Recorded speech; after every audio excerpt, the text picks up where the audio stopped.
বাড়ি ভর্তি মেহমানের সামনে আমার বাবা আমার মায়ের গালে থাপ্পড় মেরেছে। একটু দূরে দাঁড়িয়ে আমার 3 ফুপু আর আমার দাদি মুস্কি মুস্কি হাসছে। এদিকে আমার মা লজ্জায় মাথা নিচু করে আছে। আমার বাবার থাপ্পড়টা এতটাই জোরে ছিল যে আমার মায়ের ঠোঁটের কোণা থেকে রক্ত বের হচ্ছে। ফর্সা গালে 5টা আঙুলের দাগ বসে গেছে। এদিকে আমার ছোট বোন শার্টের কলার ধরে মুখ লুকাচ্ছে। বাবাকে সে বড্ড ভয় পায়। বাবার ভালোবাসা যে কি সেটা আমার ছোট বোন জানেই না। আমার মাকে থাপ্পড় মারার কারণ, এ বাড়িতে অবশ্য কারণ লাগে না আমার মায়ের গায়ে হাত তুলতে। আজ আমার ফুফাতো বোনের জন্মদিন। ও আজ দেশি মুরগির ঝাল ঝাল ঝোল খেতে চেয়েছিল। সেটা আমার দাদি আমার মাকে জানাতে ভুলে গিয়েছিলেন, যদিও বা আমার দাদি এখন অস্বীকার করছেন। অন্যদিকে আমার ছোট বোনটা বেশ কিছুদিন ধরে রোস্ট খাওয়ার বাহানা করছিল। দাদি অনুমতি দেননি তাই রান্না হয়নি। দাদির কথায় আমার বোনটা এমন কেউ হয়ে পড়েনি যে তার কথায় বাড়িতে রোস্ট রান্না করতে হবে। তাই আজ যেহেতু সুযোগ ছিল তাই আমার ছোট বোনটার পছন্দের রোস্ট রান্না করা হয়েছিল। আর তাই সেটা নিয়েই বাড়ির অনুষ্ঠানের মাঝেই ফুপুরা আর দাদি মিলে বাবার কান ভারী করলো। মা নাকি ইচ্ছে করেই দেশি মুরগির ঝাল ঝাল ঝোল রান্না না করে মুরগির রোস্ট রান্না করেছে। মা নাকি ফুপুদেরকে হিংসা করে। দাদি মেঝেতে বসে গড়াগড়ি খাচ্ছে আর কান্না করছে আর এগুলো বলছিল। দাদি আরো বলতে লাগলো মা নাকি দাদিদের সেবা যত্ন করে না, ফুপুদেরকে হিংসা করে, সারাদিন ঘরে বসে বসে ফোন চালায়, কোনো কাজকর্ম করে না। এদিকে মা নিশ্চুপ হয়ে চোখের পানি ফেলছে, কারণ মা জানে মা যদি আবার প্রতিবাদ করে বাবা ঠিক সেই অমানুষের মতো মাকেই মারবে। আজ আর আমি চুপ করে থাকতে পারলাম না। আর কত চুপ করে থাকবো? আমি চিৎকার করে বলতে লাগলাম, দাদি আর কত মিথ্যা কথা বলবে? সকাল থেকে দেখছি মা এতগুলো মানুষের রান্না একা হাতে করছে, পাশাপাশি একা হাতে ঘরদোর গুছিয়েছে। তুমি আর তোমার মেয়েরা মিলে ঠিকই তো ঘরে বসে সিরিয়াল দেখছিলে। আমার মা যদি ঘরে ফোনই চালাতো তাহলে এতগুলো রান্না করলো কে? পুরো বাসাটা এত সুন্দর করে সাজালো কে? দাদি আমার কথার কোনো জবাব খুঁজে পেলেন না দাদি। দাদি সেই আবারও প্যান প্যান করে কান্না করতে করতে বাবাকে শোনাতে লাগলো, দেখ দেখ একটু রান্না করছে বলে আবার খোটা শোনালো। আমার এই ছোট্ট নাতিটাকেও আমার বিরুদ্ধে উস্কে দিচ্ছে, এর বিচার তোকে করতেই হবে।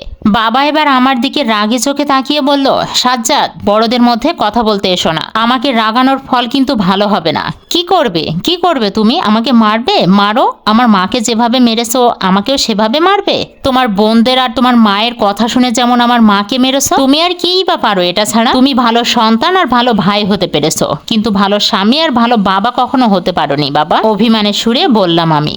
বাবা রাগে আমার গালে একটা থাপ্পড় মেরে দিলেন আর চেঁচিয়ে বললেন, এতগুলো মানুষের সামনে বাবার সাথে এইভাবে চেঁচিয়ে কথা বলতে লজ্জা করে না তোর? আমার খেয়ে আমারই তেজ দেখাস? না করেনি। আমার মাকে যেমন এতগুলো মানুষের সামনে মারতে তোমার লজ্জা করেনি, খাবার খোটা দিচ্ছ?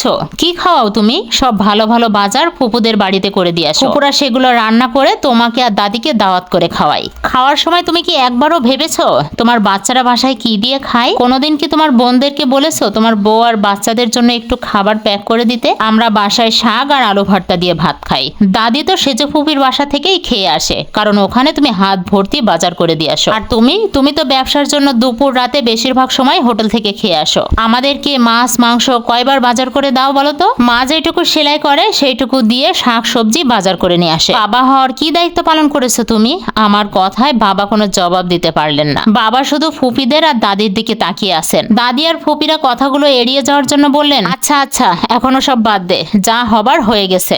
আজ রুমার জন্মদিন, এতগুলো মানুষের মাঝে বাপ বেটার ঝগড়াই ভালো দেখায় না। চল এবার কেক কাটতে হবে। কিন্তু আমি এদেরকে এত সহজে ছাড়বো না। আমার মায়ের উপর অন্যায়ের বিচার আজ আমি করেই ছাড়বো। চড়া গলায় দাদিকে বললাম, কি বাদ দেব? যখন তোমার ছেলে আমার মায়ের গালে থাপ্পড় মেরেছিল তখন দেখতে খুব ভালো লাগছিল। কই তখন তো থামাতে আসনি?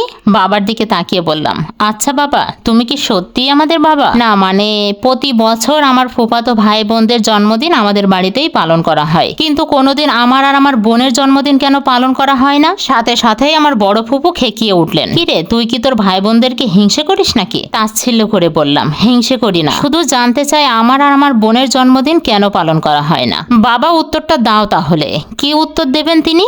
এখনো নিশ্চুপ বাবা। তার সন্তানদের একটি জন্মদিনও আজ পালন করা হয়নি। আমি আবারও বললাম, প্রতি ঈদে তোমার ভাগ্নি জামাইদেরকে দামি দামি কাপড় চোপড় দাও। তোমার ভাগ্নিদের গায়ে থাকে মার্কেটের সবচেয়ে দামি কাপড় চোপড়, আর আমার মাকে দেওয়া হয় 350 টাকার প্রিন্টের শাড়ি। আর আমাকে দেওয়া হয় রাস্তার পাশের ভ্যান থেকে সস্তার 100 টাকার একটা শার্ট। আর আমার বোনকে দেওয়া হয় 300 টাকার একটা জামা। এই যে দেখো আমার গায়ে আজকে যে শার্টটা, এই শার্টটাও গত ঈদে আমার দাদি দেলোয়ার ভাইয়ের ভ্যান থেকে কিনে দিয়েছিল, যার দাম মাত্র 100 টাকা। কিন্তু তোমার ভাগনা ভাগ্নিদের গায়ে দেখো জামা কাপড়গুলো, সেগুলোর দাম 3000 টাকা কিংবা তার উপরে। বাবা কেন এই বৈষম্য? উত্তর দাও, চুপ করে আসো কেন? এদিকে আমার দাদি কথাগুলো শুনে রীতিমতো ঘামছে। কথাগুলো আবারও ধামাচাপা দিতে কাহিনী শুরু করলেন। দৌড়ে গিয়ে মায়ের পায়ের কাছে যেয়ে বললেন, তোর পা ধরি, তুই আর আমাকে দোষ দিস না, আর আমাকে বদনাম করিস না। একটু না হয় আমার মেয়ের ঘরের নাতি নাতনিকে একটু দামি কাপড় চোপড় দিছি, তাই পেটে পেটে এত হিংসা?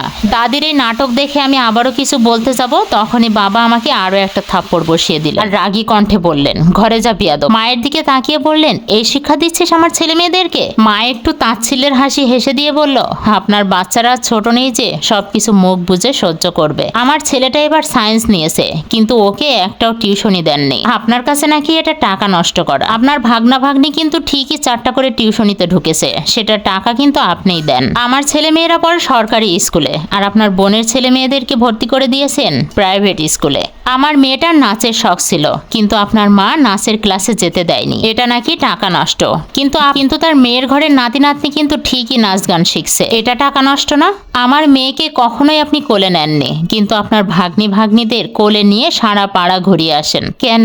আমার মেয়েটার কি বাবার ভালোবাসা পাবার অধিকার নেই? এতদিন মুখ বুঝে সহ্য করেছিলাম শুধু সন্তানদের জন্য, তাদেরকে বাবা ছাড়া করতে চাইনি। কিন্তু আজ ছেলের মুখের কথা শুনে আর মেয়ের মুখের ভয় দেখে বুঝতে পারলাম ওরা বাবা ছাড়াই ভালো থাকবে। মা আমাদেরকে নিয়েই ঘরে চলে গেলেন। আমরা ঘরে যেতেই আবার সবকিছু স্বাভাবিক হয়ে গেল। দাদি আর তার মেয়েদেরকে তাড়া দিতে লাগলেন খাওয়া দাওয়ার জন্য।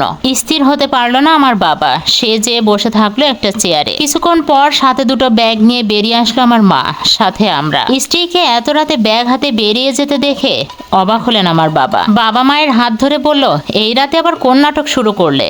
নাটক না, ছেলে মেয়েদেরকে একটা সুন্দর সুস্থ পরিবেশ দিতে চাচ্ছি, কারণ এ বাড়ি থেকে সেটা সম্ভব নয়, তার বাবা থেকেও নেই। যা বলছো ভেবে বলছো তো? এ বাড়ি চৌকাঠ পেরোলে কিন্তু ঢোকার আর অনুমতি পাবে না। এটাই তো চাই। 16 বছর সহ্য করেছি, আর নয়। এ পর্যায়ে দাদি এসে বললেন, এসব কি বলছো বৌমা? ঘরে যাও। বাবা মা কি তোমাকে শিক্ষা দেয়নি? ছোট লোকের মেয়ে। এরপরে ফুপুরাও যেন বিড়বিড় করে কি বলছিল। মা সেসব কথায় কান্না দিয়ে বেরিয়ে এলো। রিকশায় বসে মায়ের মুখের দিকে আলগোছে তাকালাম। দেখলাম তার মুখে মুক্তির হাসি, আত্মবিশ্বাসের হাসি, আত্মসম্মানের হাসি।